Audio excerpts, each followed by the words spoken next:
আপনি কি প্রতি মাসে ঋণের কিস্তি দিতে গিয়ে ভাবছেন এই মাসে সংসার চলবে কিভাবে? ব্যাংকের লোক ফোন করছে, এনজিওর মাঠকর্মী বাড়িতে আসছে, আত্মীয় স্বজন জানাজানি হয়ে যাচ্ছে। রাতে ঘুম আসছে না, সকালে উঠতে ইচ্ছা করছে না। মনে হচ্ছে চারদিক থেকে দেয়াল বন্ধ হয়ে আসছে। যদি এটা আপনার পরিচিত লাগে তাহলে এই ভিডিওটা শেষ পর্যন্ত দেখুন, কারণ আজকে আমি আপনাদের বলবো ঋণের চাপে দিশেহারা হলে ঠিক কী করতে হবে, কি করা যাবে না এবং কিভাবে এই অবস্থা থেকে বের হওয়া সম্ভব। আমি প্রতিশ্রুতি দিচ্ছি এই ভিডিও দেখার পরে আপনার মাথাটা অনেক পরিষ্কার হয়ে যাবে। তাহলে শুরু করি। প্রথমে একটা বাস্তব গল্প বলি। সিরাজগঞ্জের রহিমা বেগম, বয়স ৪৫, স্বামী দিনমজুর, ৩টা বাচ্চা। ৫ বছর আগে একটা এনজিও থেকে ৫০,০০০ টাকা ঋণ নিয়েছিলেন। গরু কিনবেন, দুধ বেচে সংসার ভালো করবেন। গরু কিনলেন, কিন্তু ৩ মাসের মাথায় গরু মারা গেল, ঋণ রয়ে গেল। কিস্তি দিতে পারছেন না। এনজিওর মাঠকর্মী প্রতি সপ্তাহে আসছে, পাড়ায় মান সম্মান যাচ্ছে। রহিমা বেগম তখন আর একটা এনজিও থেকে ঋণ নিলেন, প্রথম ঋণের কিস্তি দিতে। কিছুদিন পরে সেটার কিস্তিও দিতে পারছেন না।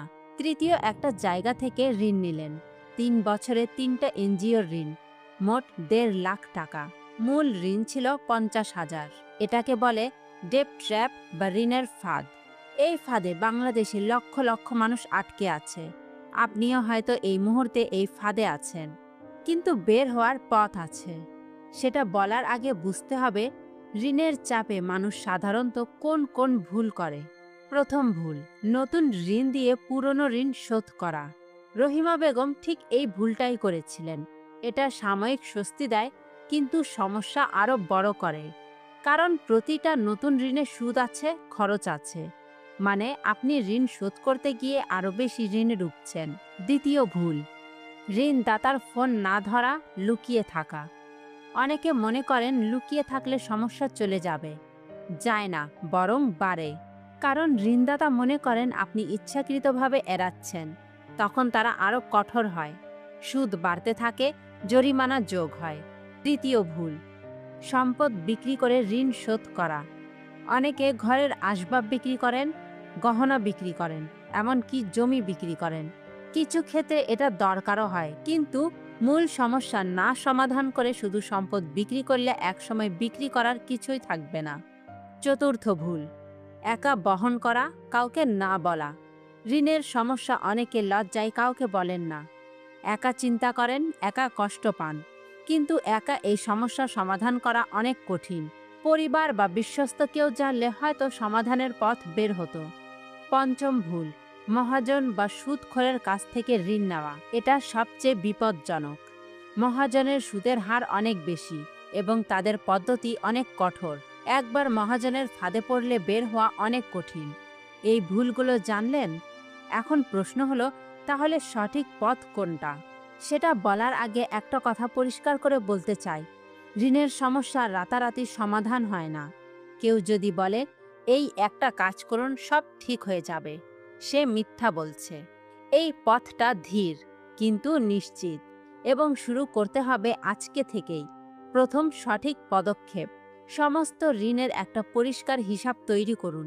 একটা কাগজ নিন, লিখুন কার কাছে কত ঋণ, সুদের হার কত, মাসিক কিস্তি কত, কতদিন বাকি। এই হিসাবটা তৈরি করলে পুরো পরিস্থিতিটা সামনে আসবে। অনেকে এটা করতে ভয় পান, মনে হয় দেখলেই আরও কষ্ট লাগবে, কিন্তু না দেখলে সমাধান করা যাবে না।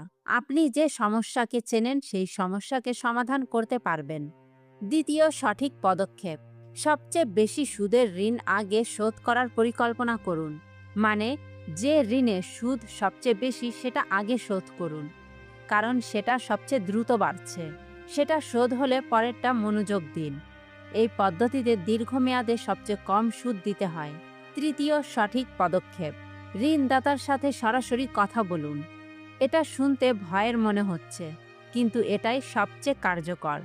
ব্যাংক বা এনজিওতে গিয়ে বলুন, আমি কিস্তি দিতে পারছি না, আমার সমস্যা কি সেটা বলুন, এবং একটা সমাধান খুঁজি। অনেক ব্যাংক এবং এনজিও লোন রিস্ট্রাকচারিং করে, মানে কিস্তির পরিমাণ কমিয়ে সময় বাড়িয়ে দেয়। কিন্তু এটা পেতে হলে আপনাকে নিজে থেকে যোগাযোগ করতে হবে। লুকিয়ে থাকলে পাবেন না। চতুর্থ, সঠিক পদক্ষেপ। আপনার আইনি অধিকার জানুন। এটা অনেক গুরুত্বপূর্ণ, কিন্তু বেশিরভাগ মানুষ জানেন না। বাংলাদেশে ঋণ আদায়ের ক্ষেত্রে কিছু নিয়ম কানুন আছে। প্রথম, আইনি অধিকার। কোনো ঋণদাতা আপনাকে প্রকাশ্যে অপমান করতে পারবে না। এনজিওর মাঠকর্মী বা ব্যাংকের কর্মী যদি আপনার বাড়িতে এসে পাড়া প্রতিবেশীর সামনে আপনাকে অপমান করে, তাহলে এটা আইন বিরুদ্ধ। আপনি এর বিরুদ্ধে অভিযোগ করতে পারেন। বাংলাদেশ ব্যাংকের হেল্পলাইনে অভিযোগ করা যায়।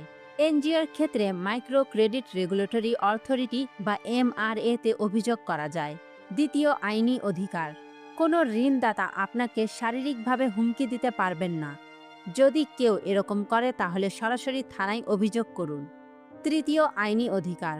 ঋণের সুদের হারে সীমা আছে। বাংলাদেশ ব্যাংকের নিয়ম অনুযায়ী ব্যাংক ঋণে সুদের হারের একটা সীমা নির্ধারিত আছে। যদি কোনো প্রতিষ্ঠান সেই সীমার বেশি সুদ নেয় তাহলে সেটা অবৈধ। এখন আসি সরকারি সহায়তার বিষয়ে। বাংলাদেশে ঋণগ্রস্ত মানুষদের জন্য কিছু সরকারি সুযোগ আছে। প্রথম সুযোগ, কৃষি ঋণ মওকুফ। আপনি যদি কৃষিকাজ করেন এবং কৃষি ব্যাংক থেকে ঋণ নিয়ে থাকেন, তাহলে মাঝে মাঝে সরকার ঋণ মওকুফের ঘোষণা দেয়। এই সুযোগ আসলে সাথে সাথে আবেদন করুন। দেরি করলে সুযোগ চলে যায়। দ্বিতীয় সুযোগ, পল্লী সঞ্চয় ব্যাংক।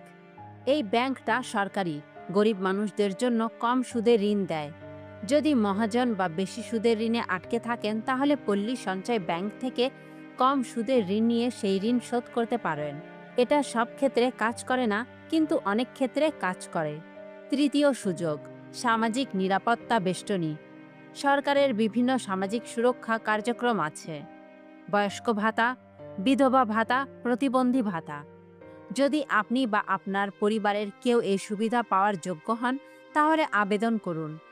এই টাকা ছোট কিন্তু নিয়মিত এবং কিস্তির চাপ একটু কমাতে সাহায্য করে। এখন আসি একটা বাস্তব কৌশলে। এটার নাম স্নোবল মেথড। এটা অনেক মানুষের জীবন বদলে দিয়েছে। কিভাবে কাজ করে? ধরুন আপনার 3টা ঋণ আছে। প্রথম ঋণ 10,000 টাকা, মাসিক কিস্তি 500 টাকা। দ্বিতীয় ঋণ 50,000 টাকা, মাসিক কিস্তি 2,000 টাকা। তৃতীয় ঋণ 1,00,000 টাকা, মাসিক কিস্তি 4,000 টাকা। স্নোবল মেথড বলছে সবচেয়ে ছোট ঋণটা আগে শোধ করুন। মানে প্রথমে 10,000 টাকার ঋণটা শোধ করুন। কেন? কারণ এটা শোধ হলে একটা মনোবল তৈরি হবে। মনে হবে আমি পারছি, এবং সেই মনোবল দিয়ে পরেরটা শোধ করতে আরও শক্তি পাবেন। এবং যখন প্রথম ঋণ শোধ হবে, তখন সেই 500 টাকার কিস্তি বেঁচে যাবে। সেই 500 টাকা দ্বিতীয় ঋণের কিস্তির সাথে যোগ করুন। তখন দ্বিতীয় ঋণের কিস্তি হবে 2,500 টাকা। দ্রুত শোধ হবে। এবং দ্বিতীয় শোধ হলে সেই 2,500 টাকা তৃতীয় ঋণের সাথে যোগ হবে। এভাবে একটার পর একটা ঋণ শোধ হতে থাকবে। এটাই স্নোবল। বরফের গোলা যেমন গড়াতে গড়াতে বড় হয়, তেমনি আপনার ঋণ শোধের গতি বাড়তে থাকে। এখন আসি আয় বাড়ানোর বিষয়ে। ঋণ শোধ করতে হলে খরচ কমানোর পাশাপাশি আয় বাড়ানোর দরকার। কিন্তু কিভাবে? প্রথম উপায়, দক্ষতা বিক্রি করুন। আপনার কি কোনো দক্ষতা আছে? রান্না করতে পারেন, সেলাই করতে পারেন, ছবি আঁকতে পারেন। এই দক্ষতাগুলো দিয়ে অতিরিক্ত আয় করা সম্ভব। পাড়ায় রান্না করে দেওয়া, বাচ্চাদের পড়ানো, সেলাইয়ের কাজ নেওয়া। ছোট ছোট আয়, কিন্তু নিয়মিত। দ্বিতীয় উপায়, সরকারি প্রশিক্ষণ নিন। বাংলাদেশে যুব উন্নয়ন অধিদপ্তর বিনামূল্যে বিভিন্ন প্রশিক্ষণ দেয়। কম্পিউটার, সেলাই, ইলেকট্রিক্যাল, মোবাইল সার্ভিসিং। এই প্রশিক্ষণ নিলে নতুন আয়ের পথ তৈরি হয়। তৃতীয় উপায়, কৃষিকাজে মনোযোগ দিন। যদি গ্রামে থাকেন, তাহলে বাড়ির আশেপাশে সবজি চাষ করুন। নিজের খাবার নিজে উৎপাদন হলে খরচ কমে, এবং অতিরিক্ত উৎপাদন বিক্রি করলে আয় হয়। এখন কথা বলি মানসিক স্বাস্থ্যের বিষয়ে। ঋণের চাপে অনেকে মানসিকভাবে ভেঙে পড়েন। বিষণ্ণতা আসে, ঘুম হয় না, খেতে পারেন না। এটা স্বাভাবিক। কিন্তু মানসিকভাবে ভেঙে পড়লে সমস্যা সমাধান করা আরও কঠিন হয়। তাই নিজের মানসিক স্বাস্থ্যের প্রতি যত্ন নিন। প্রতিদিন একটু হাঁটুন, পরিবারের সাথে সময় দিন, নামাজ পড়ুন বা যে কোনো ধর্মীয় কার্যক্রমে অংশ নিন। এই ছোট ছোট কাজগুলো মানসিক শক্তি দেয়। এবং সেই শক্তি দিয়ে ঋণের বিরুদ্ধে লড়াই করা সহজ হয়। একটা বাস্তব গল্প বলি। নারায়ণগঞ্জের জামাল সাহেব, বয়স 50। ছোট একটা কাপড়ের দোকান ছিল। করোনার সময় দোকান বন্ধ হয়ে গেল, আয় বন্ধ হলো, কিন্তু ব্যাংকের কিস্তি বন্ধ হলো না। 2 বছরে 3টা ব্যাংক ঋণে জমে গেল, মোট 15 লাখ টাকা। ব্যাংক থেকে নোটিশ আসলো, আদালতে মামলা হলো। জামাল সাহেব ভাবলেন সব শেষ, কিন্তু শেষ হয়নি। তিনি একজন আইনজীবীর পরামর্শ নিলেন। আইনজীবী বললেন, ব্যাংকের সাথে আলোচনা করা যাবে, লোন রিস্ট্রাক্টিং চাওয়া যাবে।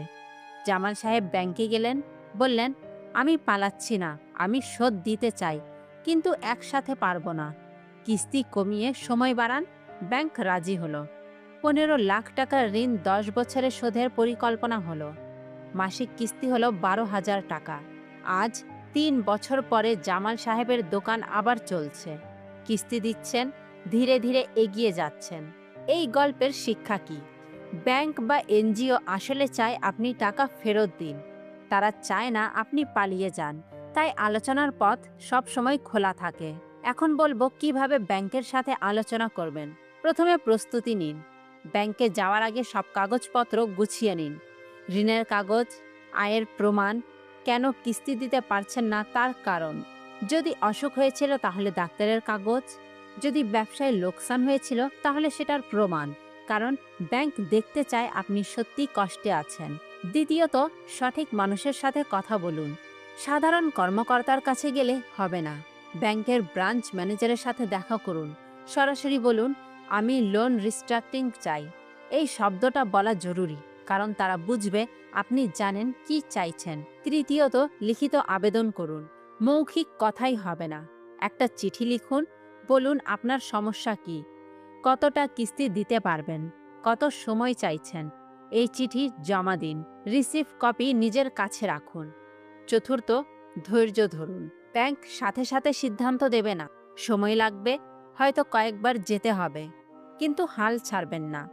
এখন এনজিওর ক্ষেত্রে কি করবেন সেটা বলি। এনজিওর সাথে আলোচনা একটু আলাদা। বেশিরভাগ এনজিও আছে যারা সমস্যায় পড়া ঋণ গ্রহীতাকে সাহায্য করতে চায়, কারণ তাদের লক্ষ্য শুধু টাকা আদায় না, মানুষের উন্নয়ন। তাই এনজিওর শাখা অফিসে গিয়ে সরাসরি বলুন, আমার সমস্যা এটা, আমি কিস্তি কমাতে চাই অথবা কিছুদিনের বিরতি চাই। অনেক এনজিও গ্রেস পিরিয়ড দেয়, মানে কিছুদিনের জন্য কিস্তি মাফ করে দেয়। এই সুযোগ চাইতে লজ্জা পাবেন না। এখন আসি একটা গুরুত্বপূর্ণ বিষয়ে, মহাজনের ঋণ থেকে কিভাবে বের হবেন। এটা সবচেয়ে কঠিন, কারণ মহাজনের কোনো নিয়ম কানুন নেই, কোনো আইনি বাধ্যবাধকতা নেই, তারা যা খুশি সুদ নেয়। প্রথম উপায়, কম সুদের প্রাতিষ্ঠানিক ঋণ নিয়ে মহাজনের ঋণ শোধ করুন। পল্লী সঞ্চয় ব্যাংক বা কৃষি ব্যাংক থেকে কম সুদের ঋণ পাওয়া গেলে সেটা দিয়ে মহাজনের ঋণ শোধ করুন, কারণ মহাজনের সুদ প্রতি মাসে বাড়ছে। যত দ্রুত মহাজনের ঋণ শোধ করা যাবে তত ভালো। দ্বিতীয় উপায়, স্থানীয় জনপ্রতিনিধির সাহায্য নিন। ইউনিয়ন পরিষদের চেয়ারম্যান বা মেম্বার অনেক সময় মহাজনের সাথে আলোচনা করে সমাধান করতে পারেন। তৃতীয় উপায়, মহাজন যদি অতিরিক্ত সুদ নিচ্ছে বা হুমকি দিচ্ছে তাহলে থানায় অভিযোগ করুন। এটা সাহসের কাজ, কিন্তু অনেক সময় কাজ করে। এখন কথা বলি পরিবারের ভূমিকা নিয়ে। ঋণের সমস্যায় পরিবারকে সাথে রাখা জরুরি। অনেকে পরিবারকে না বলে একা বহন করেন, এতে সমস্যা আরও বাড়ে। পরিবারকে বলুন, সবাই মিলে খরচ কমান। হয়তো বাচ্চার প্রাইভেট টিউটর কিছুদিনের জন্য বন্ধ রাখতে হবে, হয়তো বাইরে খাওয়া বন্ধ করতে হবে।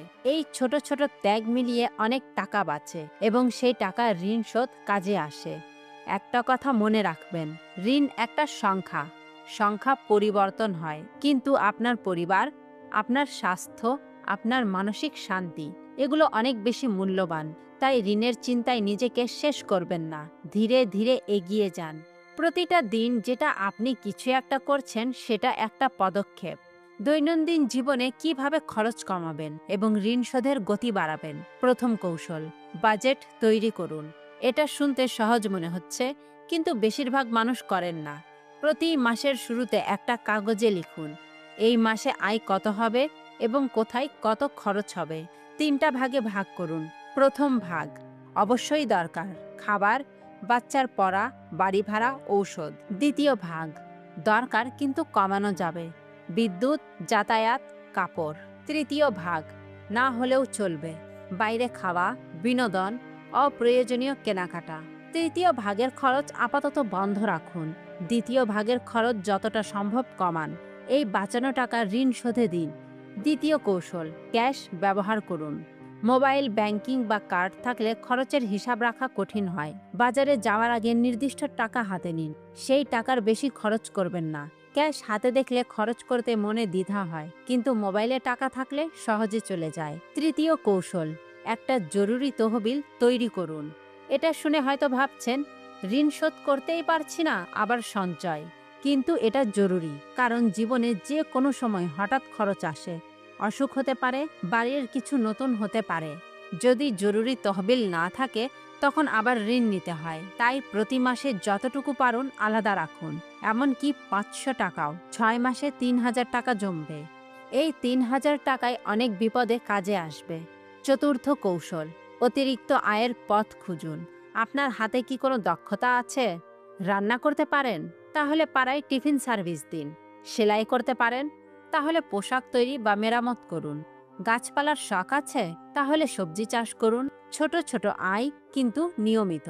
এই অতিরিক্ত আয় সরাসরি ঋণ শোধে দিন। পঞ্চম কৌশল, প্রতি মাসে অগ্রগতি দেখুন।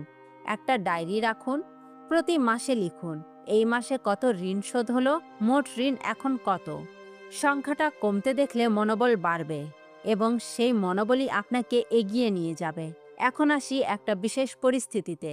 যদি আদালতে মামলা হয়ে যায় তাহলে কি করবেন? প্রথম কাজ, আইনজীবীর পরামর্শ নিন।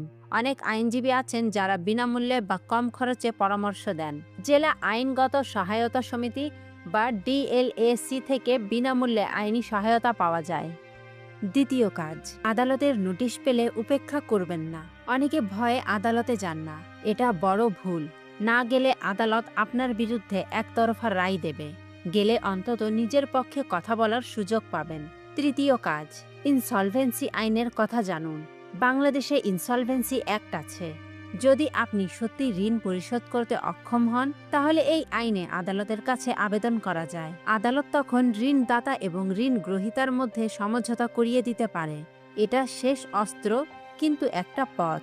এখন আসি সবচেয়ে গুরুত্বপূর্ণ অংশে, মানসিক শক্তি কিভাবে ধরে রাখবেন। ঋণের লড়াই দীর্ঘ।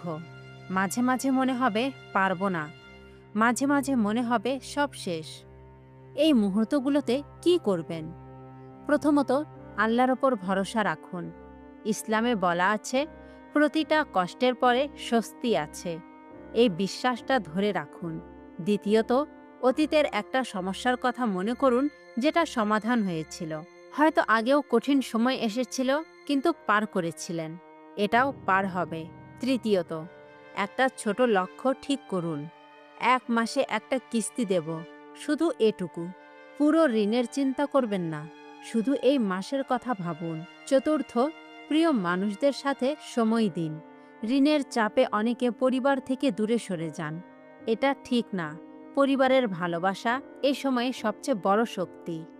আপনি এই পুরো ভিডিওটা দেখলেন, এখন আপনি জানেন ঋণের ফাঁদ কি, কোন ভুলগুলো এড়াতে হবে, কোন পদক্ষেপগুলো নিতে হবে, আইনি অধিকার কি, কিভাবে ব্যাংক বা এনজিওর সাথে কথা বলতে হবে, এবং মানসিক শক্তি কিভাবে ধরে রাখতে হবে। এখন একটাই কথা বলতে চাই, আপনি যে পরিস্থিতিতেই থাকুন না কেন, ঋণ যতই হোক না কেন, বের হওয়ার পথ আছে। রহিমা বেগম পেরেছিলেন, জামাল সাহেব পেরেছিলেন, হাজার হাজার মানুষ পেরেছেন, আপনিও পারবেন।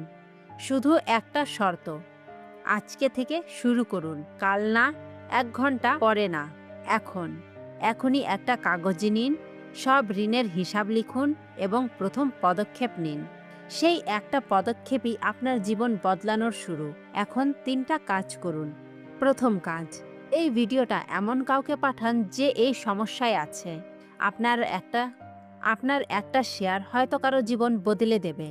দ্বিতীয় কাজ, কমেন্টে লিখুন, আজ থেকে শুরু, এই 3টা শব্দ, কারণ লেখার মধ্যে একটা শক্তি আছে। তৃতীয় কাজ, চ্যানেলটা সাবস্ক্রাইব করুন, কারণ এরকম আরও ভিডিও আসবে। আপনার আর্থিক জীবন সহজ করার জন্য। মনে রাখবেন, ঋণ একটা সংখ্যা এবং সংখ্যা পরিবর্তন হয়। আপনি পারবেন। আপনার জীবন সুন্দর হোক, আপনার পরিবার ভালো থাকুক। আল্লাহ হাফেজ।